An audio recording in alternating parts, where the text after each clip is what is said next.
Welcome to Vedic Counsellor, where ancient Vedic wisdom meets modern scientific insight. So what if the key to understanding a pretty common health issue wasn't just in our biology, but up in the stars? Today, we're going to explore a perspective on erectile dysfunction that comes from a completely different framework, the ancient lens of Vedic astrology, which says our personal vitality is directly connected to the cosmos. This is really the central question, isn't it? Can the positions of planets when we were born actually have a say in our physical well-being? I mean, it's a perspective that definitely challenges our modern understanding of medicine. It invites us to think about health not just as what's happening in our body, but as our alignment with the entire universe.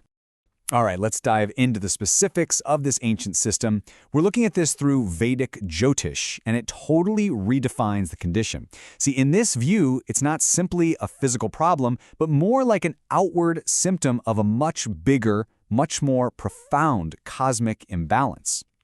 Now, the key to this whole thing is in the name they use. In Vedic astrology, this isn't just a medical condition. It's often called Shukra dosha, and that one term changes everything. Shukra is the Sanskrit name for Venus, the planet that's all about pleasure, love, and our essential vital energy. And dosha, that means an affliction or an impurity. So right away, the focus shifts from the body to the cosmos. So, this brings us to the root causes.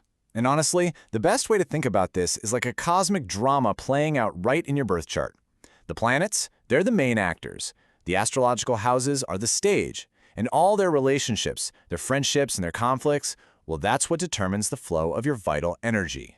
And this table here introduces the main players in this drama. As you can see, Venus, or Shukra, is kind of the star of the show. It governs virility itself. It's the planet of pleasure and creation.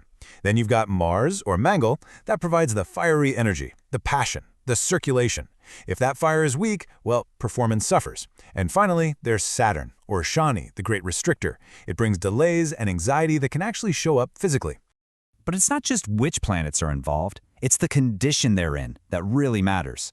For instance, a combust Venus just means it's too close to the sun in the chart, so its positive energy is basically burned out. Then you've got these other influences. Saturn can cast a shadow of restriction and delay, while Rahu, which is a shadow planet representing obsession, is said to create these sudden psychological blocks that come out of nowhere. And the plot thickens, because the planets aren't just acting in a vacuum, right? They occupy houses, which are like different stages for the drama. The 7th house is all about partnership and pleasure, while the 8th house rules the reproductive system itself. So if those areas of your chart are under stress, problems can pop up. Even the supporting actors like Jupiter, the Moon, and Mercury, they all have a role to play, influencing everything from tissue health to mental stress. So if the root of the problem lies in this cosmic drama, it kind of follows that the solutions have to be cosmic too.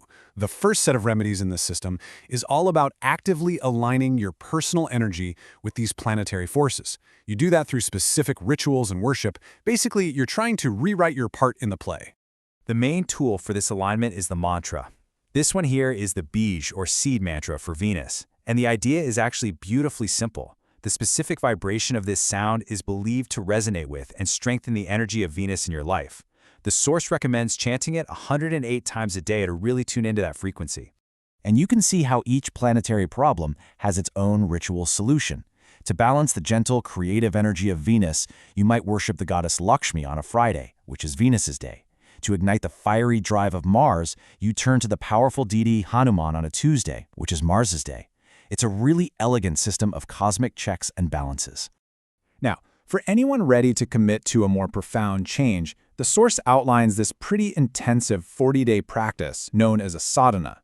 It's a powerful combination of mantras for both Venus and Mars, daily recitations, and it all ends with a fire ceremony. This is really presented as a comprehensive path for deep, foundational improvement. But the Vedic approach isn't all just rituals. It also brings the cosmic right down to earth, using very practical, very tangible tools. This is where we see things like gemstones, daily habits, and even your home environment get integrated into the healing process. One of the most fascinating parts is using gems as like planetary conduits. A diamond, associated with beauty and light, is used to channel the energy of Venus. Red coral, with its fiery blood red color, is for Mars. According to the tradition, Wearing the right stone on the right finger acts like an antenna, just amplifying that planet's positive influence in your life. And this whole approach just weaves itself into every part of your daily life. Breathing exercises, or pranayama, are used to calm the mind and improve circulation. Fasting on Fridays is seen as a way to purify and honor the energy of Venus. You can even harmonize your home by installing something called a Shukra yantra, a sacred geometric diagram that's meant to create a protective field for vitality. So, when we pull all these threads together, the planets, the rituals, the lifestyle changes, what's the ultimate takeaway? Well, the source frames this whole thing not as a disease to be cured, but as something way deeper, a message from the cosmos itself. This quote captures the core philosophy perfectly. The key insight here is that the physical symptom is a karmic signal. It's not a punishment, not at all. It's more like a signpost from the universe pointing to an area of your life, represented here by Venus and Mars, that is just calling out for attention, for strengthening, for a return to balance. And here is a super crucial point to remember. The source material is very, very clear that this is a holistic approach. These ancient remedies are meant to complement, not replace, modern medical treatment.